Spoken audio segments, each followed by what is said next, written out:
বাংলাদেশের পতাকা নিয়ে যেন আকাশে উড়ছে এক ঝাঁক পাখি। তারা সবাই লাফ দিয়েছেন কয়েক হাজার ফুট ওপর থেকে।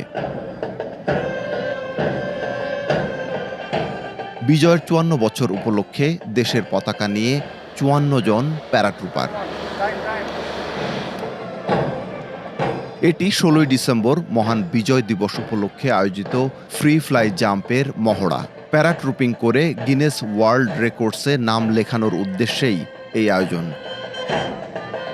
দীর্ঘ সময় আকাশে উড়ে বেড়ানো প্যারাট্রুপাররা একে একে নেমে আসেন সবুজ ঘাসে। তাদের মধ্যে আছেন বাংলাদেশ বিনিয়োগ কর্তৃপক্ষ বিডার নির্বাহী চেয়ারম্যান আশিক চৌধুরী। এছাড়া দলে রয়েছেন বাংলাদেশ সেনাবাহিনীর ৪৬ জন, নৌবাহিনীর ৫ জন এবং বিমান বাহিনীর ২ জন প্যারাট্রুপার।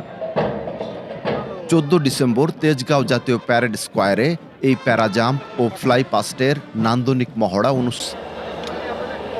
জাতীয় সঙ্গীতের মাধ্যমে এই আয়োজন শুরু হয়।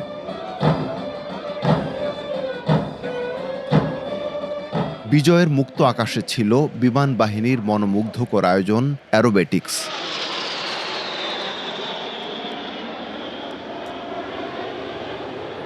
ছিল সেনাবাহিনী ও নৌবাহিনীর ফ্লাই পাস্ট। সেখানে বাহিনীগুলোর নিজস্ব যুদ্ধযান পরিচালনায় নানা দক্ষতা প্রদর্শন করা হয়।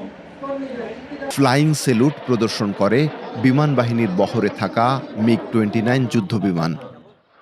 পরে এই বিমান বিজয় চিহ্ন প্রদর্শন করে।